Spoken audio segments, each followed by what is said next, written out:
Okay, let's go ahead and begin with prayer.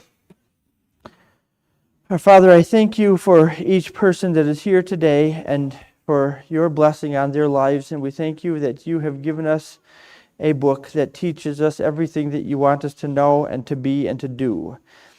I pray that you would open up your word to us this morning and that we might see just those things that are relevant to our eyes, that we might follow you and serve you.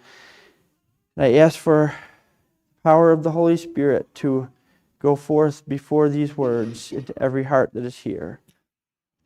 Amen.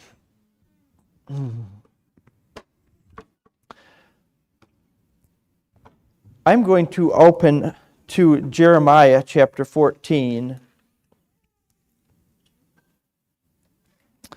and read verses 1 through 5. It says, "The word of the Lord that came to Jeremiah concerning the dearth.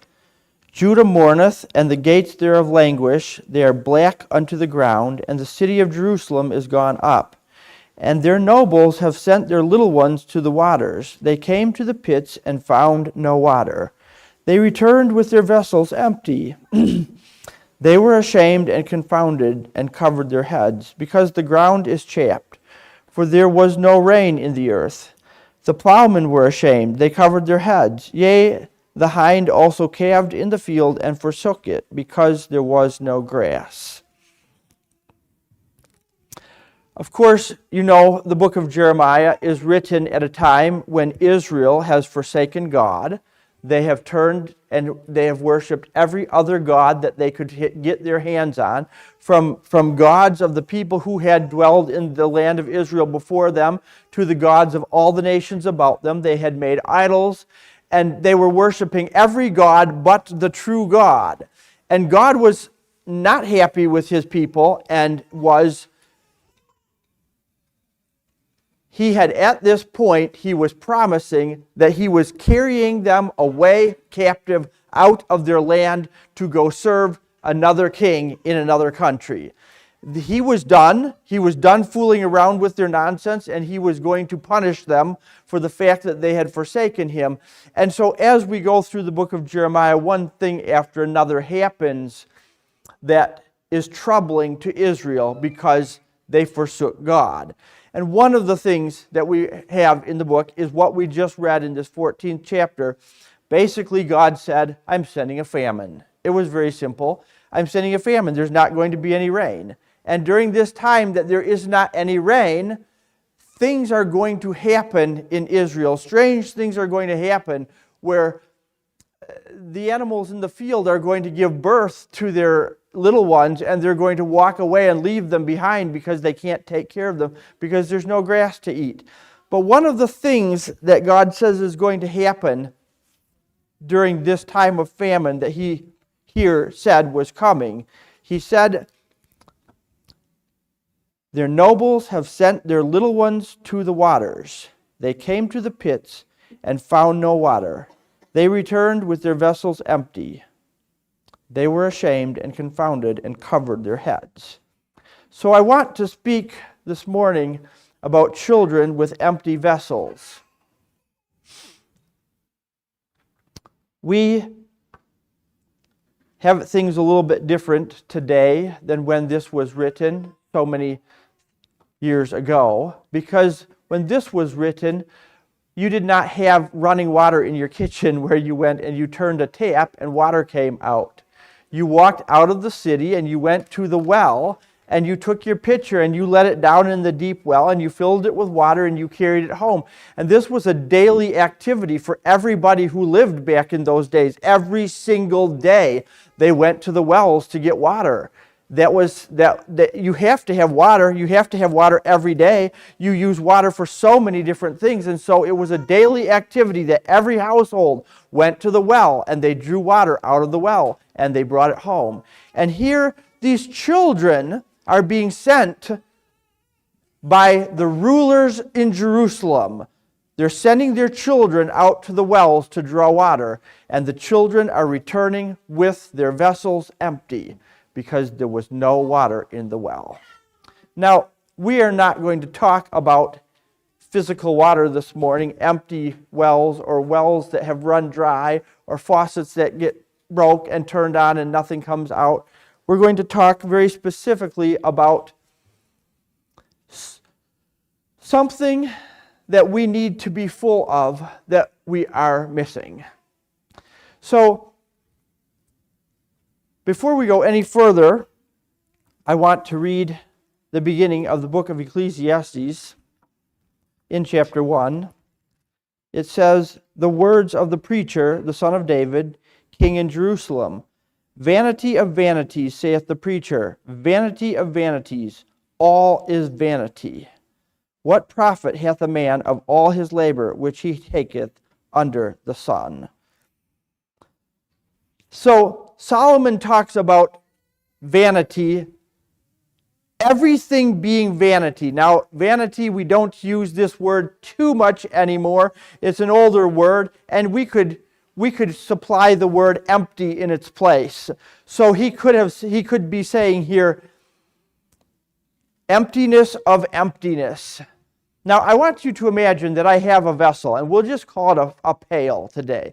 Imagine that I'm carrying around a 5-gallon pail, and I walk up to Jasper, and he's very, very hardworking young man. He never, ever tries to get out of work. Every time there's ever anything to do, he jumps on it.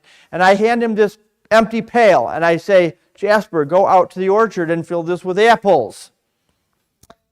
And he comes back in a few minutes. I look in the pail and it's empty. And he says, "I couldn't put anything in here. It's already full. You gave me a full pail. You have to give me an empty pail if you want me to fill it." And I look in the pail and I can see all the way down to the bottom and there's nothing in the pail. And I say, "What? What are you talking about? What's in the pail?" He says, "It's full of air. It's full." Now,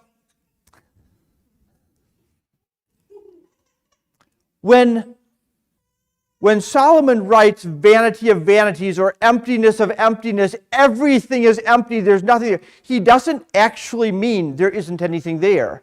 He just means there isn't the thing that we need. You see, when those children were sent to the well to get water, there was only one thing that they could bring back that would have satisfied the reason that they went, and that was water. They went to the well with their pitchers full. They were full of air. They came back with their pitchers full. They were full of air. They could have filled their pitcher with any other thing on the way if they had wanted to, and they would have come back with a full pail. But it would have been worthless for the purpose for which they were sent. So if the children had gone to the well and looked in the well and there was no water in the well, they could have climbed down into the well and filled their pitchers with sand or dirt or clay or whatever was in the bottom of that well, and they could have carried home a full pitcher. And when they had gotten home, they could have set their full pitcher on the table to their parents and said, "Here is what I got out of the well." But you know, it would have been worse for them if they had carried a pitcher full of sand home than if they had carried an empty pitcher home, because the pitcher full of sand would have been heavier and they would have worked harder to get it home and they would have still been thirsty. And that is the problem with life in this world today. When Solomon wrote these words, vanity of vanities, he did not mean there wasn't anything on earth. He meant that as he looked around the earth, and as he worked, and as he built, and as he got things, and as he tested things, and made things, and tried things, and he lists all these things in the next 12 chapters of the book, all the things that he tried to do, he said none of them filled the pitcher that he needed full. That was the problem. He spent his entire life as the richest person in the world when he was alive. He was the richest person in the world. He spent his entire life doing everything that he could imagine to do and getting everything that he could imagine to get. And when he had it all, he said, "My pitcher is still empty." Because the pitcher that he was trying to fill could not be filled with the things that this world had to offer. And so, Jasper, you're just going to be my pick-on person this morning, okay? How many bows do you have? You don't even know. Things are bad here. Seriously, do you have 3? 4? 5? Unbelievable. Let me just ask you an honest question. I want you to tell me the truth. Do you have enough yet? No. I knew that was the answer because I knew you're looking at one that you want very badly and probably really do not need at all. Now, I would just imagine here that I built you an indoor shooting range. Now, I'm not going to do it, but just imagine that I did. And you have, for a shooting range, how long do you want it to be? Like 100 feet? 100 yards, 300 feet long. So we could hang a bow in 1.5 feet. So let's say that we hung bows all the way down the 300 feet on both sides of the walls. Every bow that had ever been made, antique bows, current bows, the latest bows, bows with all the best things put on them so that they were complete, so they were the most amazing bows that a person could want. The problem is that next year, the bow companies are going to come out with a new model, and it won't be on your wall. And it does not matter how good the bows are that are on your wall. There's one missing, and it's the latest. That is a problem with this life, because we can do the most unthinkable, most unimaginably greatest thing on earth and go to a dealership and buy a brand new vehicle, and it is the latest, coolest thing that you can have, and you go home so happy that you made the decision to spend that awful amount of money on that piece of metal. And when you get home, you are so happy for the next year, and then next year they come out with a new model. And it looks better, or it has more power, or it has some new feature, or now it connects to Bluetooth, or now it does this, or now it does this, or now it does this. And if the next year the improvements to it are not great enough to make you want the next year's model, in 3 years' time, definitely your vehicle is outdated now. And we need another one. And everywhere that we go in life, it does not matter if we are rich or poor, or if we have things or if we don't have things, we find that the pitcher of happiness is always empty. It does not matter what we have, our pitcher is empty. And we go to the wells to seek to fill our pitcher, and we return home with the pitcher empty. I cannot tell you how many times people in this world have climbed to the height of where you can get as a human being with fame and money. And they end up committing suicide because they say they got to the top and there was nothing there. They didn't find anything. And so I think the absolute that I'm going to give to every parent in the room this morning is that your children need water. They need water. And you can, if you are a Christian, you can fill your children's pail with 1,000,000 things in life. If you are not a Christian, you can fill it with even more things, because you can fill it with all the things that God says are garbage. You can give them the best things that this world has to offer. And when everything is said and done, their pail is still empty. Because the things that we can pursue and get out of this world just simply don't satisfy the need for water. And so Jesus says in Matthew chapter 5, and verse 6, "Blessed are they which do hunger and thirst after righteousness, for they shall be filled."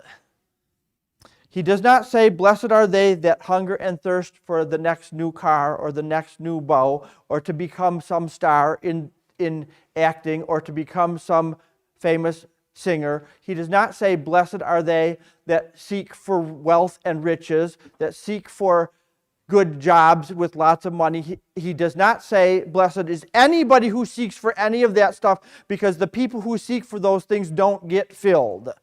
But he says, blessed are they that do hunger and thirst after righteousness, for they shall be filled. Now, this is a promise that God made. It is not an empty promise. It is an absolute. It will bring the desired product with it when somebody meets the condition to receive it. When you get thirsty to have God and the things that are of God, He promises fulfillment. And so, David writes in Psalm 63,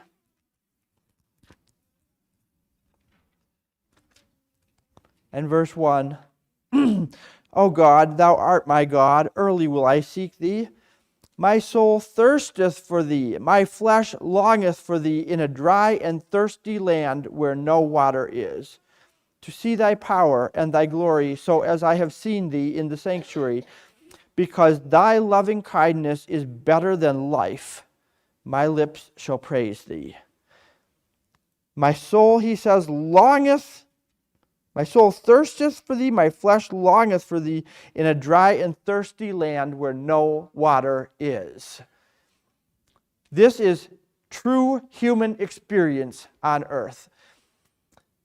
The only reason that we oftentimes take years to recognize it is because we are always pursuing, and we always think that happiness is around the corner. There's always a corner ahead, and if I can just simply turn that corner, I'm going to find happiness. If I can just simply get this thing, if I can just simply get this job, if I can just simply have enough money, if I can just get my house that I need, if I can just get my car paid for, if I can just get a boyfriend, if I can just get whatever we look for. And all these things are things that we use in life, and things that many of the things that we do every day are things we absolutely have to do. They are necessary to life, but they never, ever bring the happiness for the soul that humans are missing. They cannot supply that need. God only supplies that need. And so,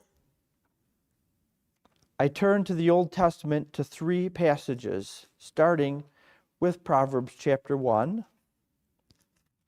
Then we go to Isaiah, and then to Joel. Proverbs chapter 1 and verse 23. Wisdom is talking in this first chapter of Proverbs, as though wisdom is a thing, is a person, and she is in this chapter, because wisdom ultimately is Jesus Christ himself, because he was wisdom in the flesh. But wisdom is talking here, and verse 23, wisdom says, turn you at my reproof. Behold, I will pour out my spirit unto you. I will make known my words unto you. So wisdom is calling to all the people of the world right now. And she says, I will pour out my spirit upon you. There are 2 words that I want you to catch here. The word pour and the word you. Because now in this verse, we have the children going to the wells to draw water. There's 2 things that I want you to note that are identical. You are the vessel.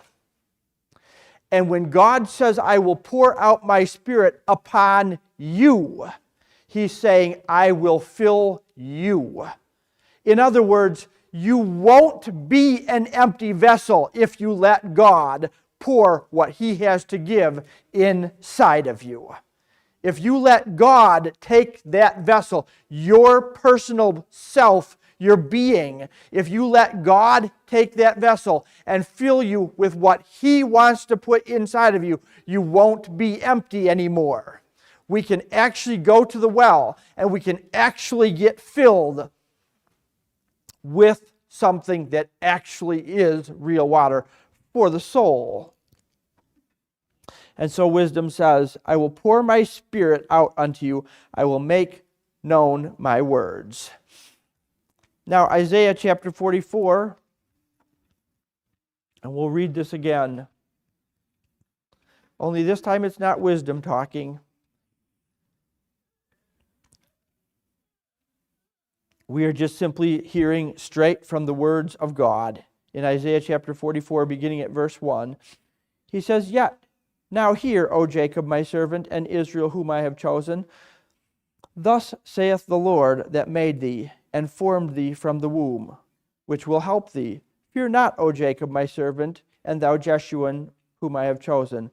For I will pour water upon him that is thirsty, and floods upon the dry ground. I will pour my Spirit upon thy seed, and my blessing upon thine offspring, and they shall spring up as among the grass, as willows by the watercourses. One shall say, I am the Lord's, and another shall call himself by the name of Jacob, and another shall subscribe with his hand unto the Lord, and surname himself by the name of Israel. Thus saith the Lord, the King of Israel, and his Redeemer, the Lord of hosts. I am the first, and I am the last, and beside me there is no God. When God says to Israel, here in Isaiah chapter 44, I will pour water upon him that is thirsty, and floods upon the dry ground. I will pour my Spirit upon thy seed, and my blessing upon thine offspring. What he is simply saying to them is, if you will take those empty vessels of yours and bring them to God, He will fill them up with Himself. If we could put it into the simplest words that anybody could understand, that's what he says. He says, why are you guys out there, and this is my own words now because the text didn't say this, but basically he says, why are you guys out there looking for another God? There isn't any out there. There is no other God. Why are you pursuing all this other stuff in this world that can't make a person happy? If you would simply bring those empty vessels to me, I would pour my Spirit into them and I would fill them up, and you wouldn't be thirsty anymore. He says it again in Joel chapter 2. Only this time he goes way beyond Israel.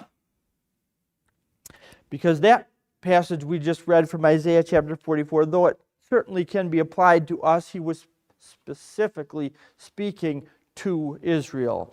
But now we come to Joel chapter 2 and verse 28. And it says, And it shall come to pass afterward that I will pour out my Spirit upon all flesh, and your sons and your daughters shall prophesy. Your old men shall dream dreams. Your young men shall see visions. And also upon the servants and upon the handmaids in those days will I pour out my Spirit.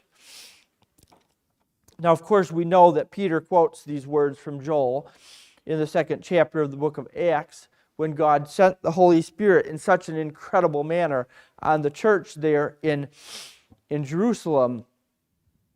And Peter says, what you're looking at right now is what Joel prophesied about back there in the Old Testament, when Joel said,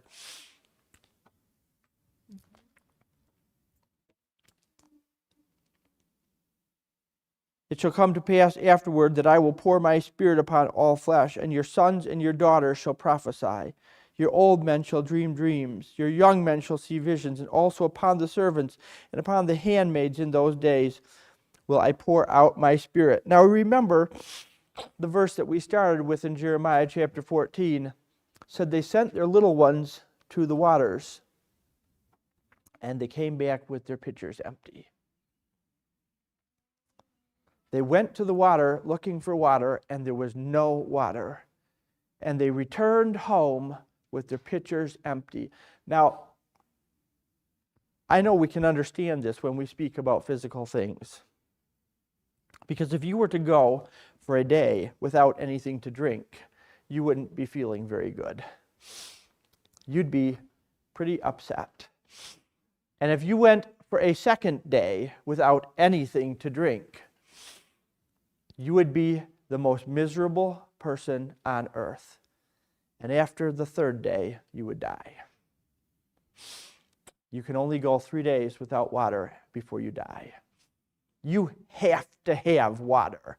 You can't go to the well and find no water and come home with your pitchers empty. You just can't do that. You have to have water. It's not optional. You can't do without water. There's lots of things that we need that we can do without.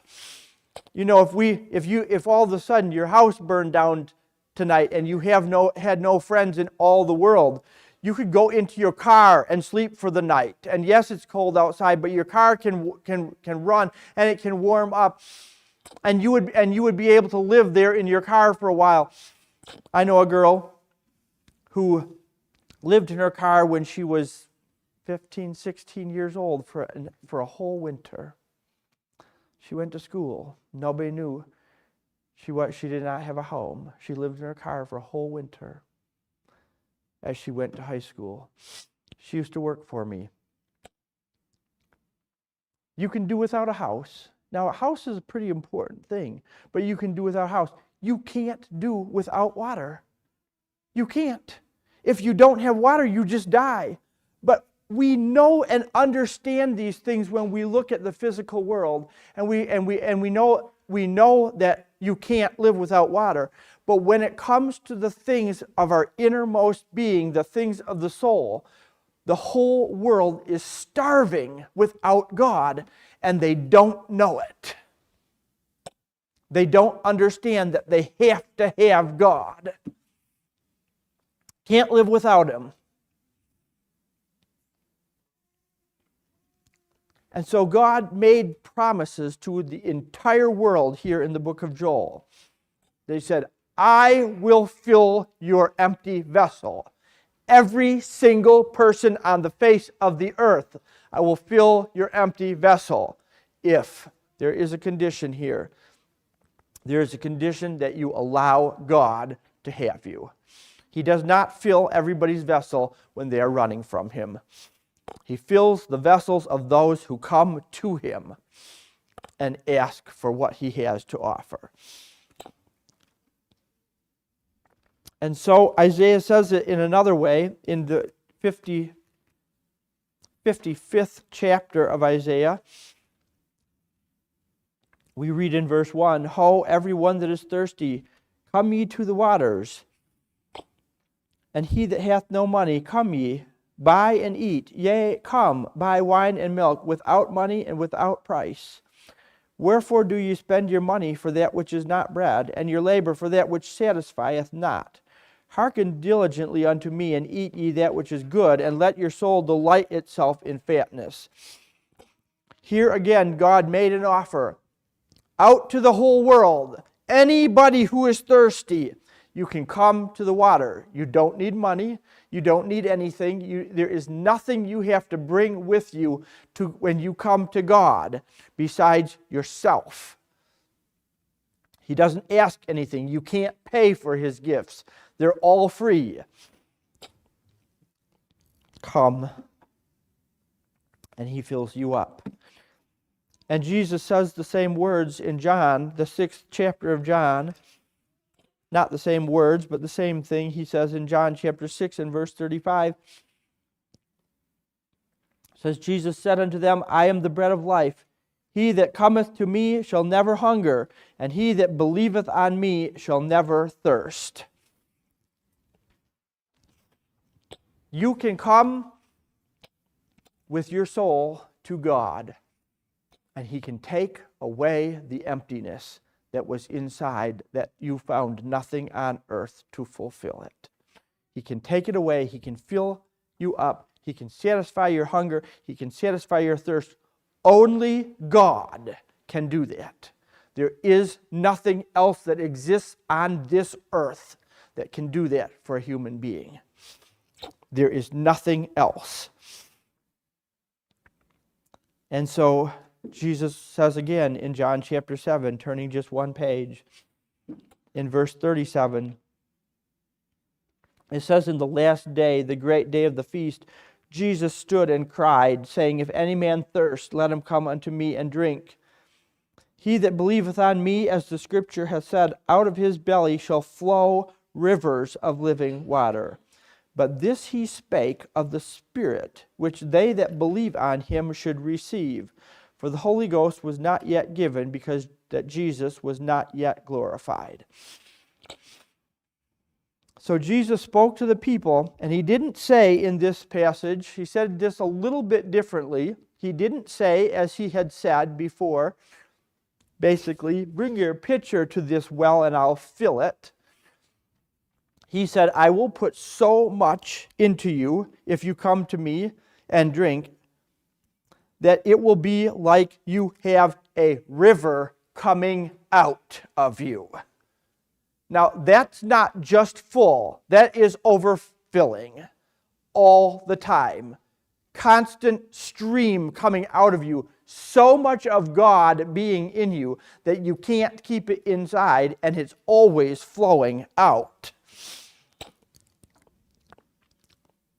This has quite an impressive effect on the people around you, because there's a lot of thirsty people around you. Whether you guys know this or not, there's a lot of thirsty people around you. And so we go to a story in 2 Kings chapter 4. This is a real story. This really happened. God really did work a miracle here for this woman who was in trouble. Everything about this story really took place. But today, I'm not going to look at it as a true historical story that is told in this passage, but rather about the spiritual applications that we can make to the story about filling vessels with something from God. So, in 2 Kings chapter 4, we begin reading at the beginning. Now there cried a certain woman of the wives of the sons of the prophets unto Elisha, saying, Thy servant my husband is dead, and thou knowest that thy servant did fear the Lord, and the creditor is come to take unto him my 2 sons to be bondmen. And Elisha said unto her, What shall I do for thee? Tell me, what hast thou in the house? And she said, Thine handmaid hath not anything in the house, save a pot of oil. Then he said, Go borrow thee vessels abroad of all thy neighbors, even empty vessels. Borrow not a few. And when thou art come in, thou shalt shut the door upon thee and thy sons, and shalt pour out into all those vessels. And thou shalt set aside that which is full. So she went from him and shut the door upon her and her sons, who brought the vessels to her, and she poured out. And it came to pass, when the vessels were full, that she said unto her son, Bring me yet a vessel. And he said unto her, There is not a vessel more. And the oil stayed. Then she came and told the man of God, and he said, Go sell the oil, and pay thy debt, and live thou and thy children of the rest. So the very simple story was here that this woman's husband died, and when he died, he left behind an unpaid debt. And the woman didn't have the means by herself, raising her 2 children, to work enough to pay the debt. And so, because there was a debt that was owed, the creditor, the one who she owed the money to, that her husband left the debt when he died, they came and said, Well, I'll take your 2 sons in payment for the money you owe. I'll take them, they'll be my servants, and your loan will be paid in full, and you don't have to worry about it anymore. And the woman was very distressed about the idea of losing her sons. And so she goes to the prophet Elisha, and she tells him the story of what happened. And he says, Listen, you got anything? You have anything in the house? And she said, I have 1 pot of oil in my house. I've got one vessel and it's full. Now, in our spiritualizing of this story, we're going to look at this woman as one of those vessels that God had filled. She has one vessel full in the house. She's not empty. She knows the Lord. She knows that Elisha is a man of God. She goes to him for help when she's in trouble. She's not empty. She herself is full. But she's got a problem in life. Her sons. Remember what we read at the beginning. We sent our children to the pits to draw water, and they returned with their vessels empty. So this woman is set, if you will, in our story, not in the real story, she's in trouble, but in our story right now, this woman is set. She herself is one vessel that's full. But she's got two sons that are in desperate trouble. And so she goes to the prophet, what should I do? And he says, well, what do you have? I have one vessel full of oil. He says, I'll tell you what you do. You go out to your neighbors and you find every empty vessel that you can bring to your house that your neighbors have, and you ask if you can borrow it. And so she sends her sons out, and they go from house to house, all the way down the street, up and down the streets, knocking on the doors. My mom needs a bowl or a bucket or something. Do you have anything that my mom could borrow? And they bring home all these empty vessels. Now I want you to picture this in this reality of this story. This really took place. She's got one pot. It doesn't say if it was big or little, but if it was something small enough that she could pick up and tip and pour, okay? It was at least that small. So it wasn't huge. It wasn't like she had a tanker parked in her backyard or something. She just had one pot somewhere in her house, and it was full of oil. And then she has her sons go, and they bring all these empty pots home from all the neighborhood, and they line them up one after another in the house, and she begins to take her empty pot. And she starts filling these vessels, one after another. She goes right down the line. And she fills every single pot that they brought. When she gets to the last one, she says, bring me another one. And they said, that was it. That was all we had.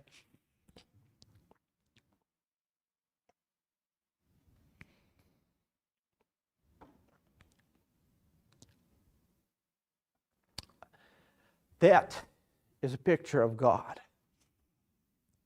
No human being can do that. We don't have resources like that. But God does not run out. And there isn't anybody on earth that cannot have the gifts that God has offered to the whole world. There isn't anybody. If you can bring those vessels, it only takes one Christian who knows God and a whole bunch of empty vessels of people who don't know God. It only takes one Christian to take everything that God has and fill those vessels full, one after another. And when you're all done, you know what it doesn't say?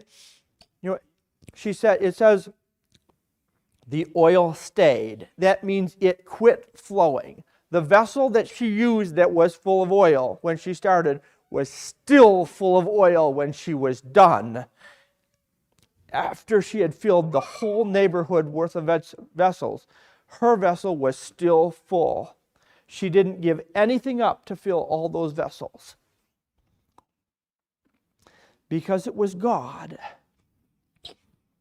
And this is recorded here as a true story in this second book of Kings. Elisha was a real man. This widow woman was a real woman. This is a true story. It really happened because God works miracles like this all the time. But I don't think that this story got put in the Bible just because it was an amazing, miraculous event that God did in multiplying oil. This story got put in the Bible for us so that we would have the confidence that there was no empty vessel that God couldn't fill.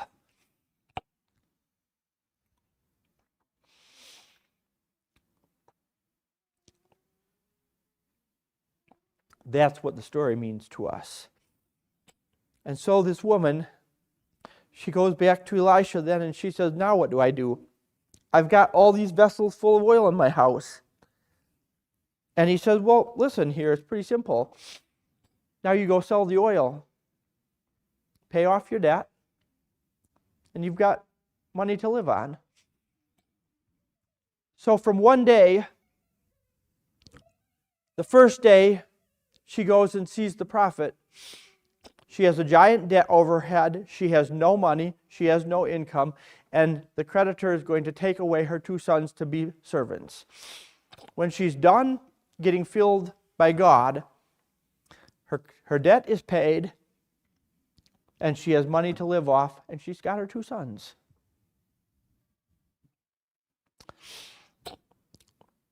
Where's your faith? Christians, where's your faith? Can God fill up the empty world?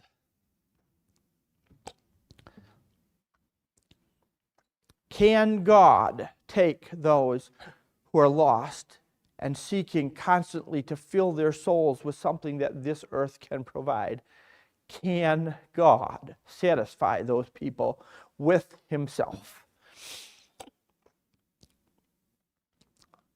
Those of you who are parents and have children, you're going to ask this many times in your life.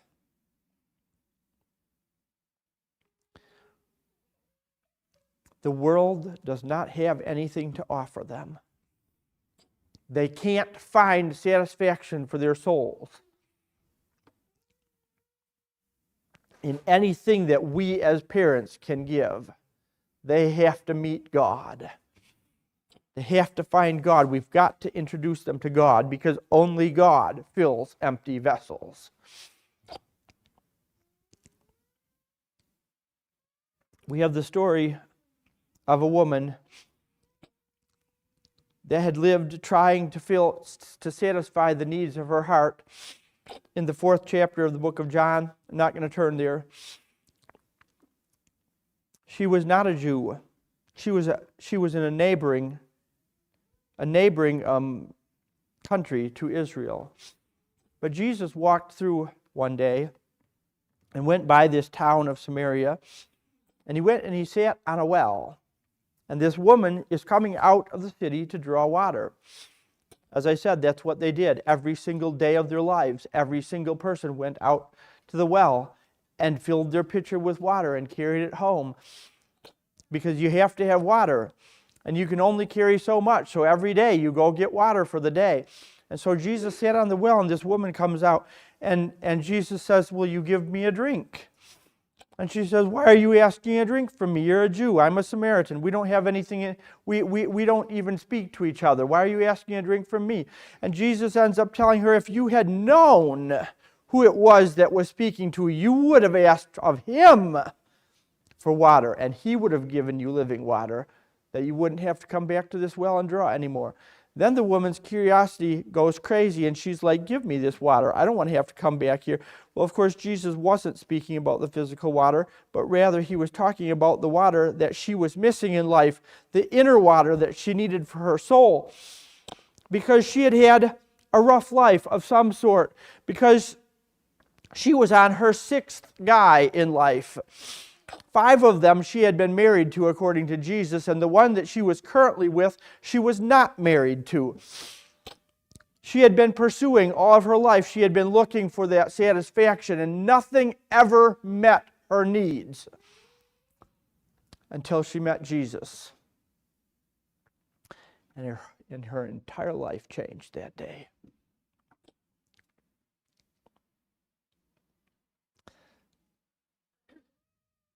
We don't find satisfaction from the things that this life can provide.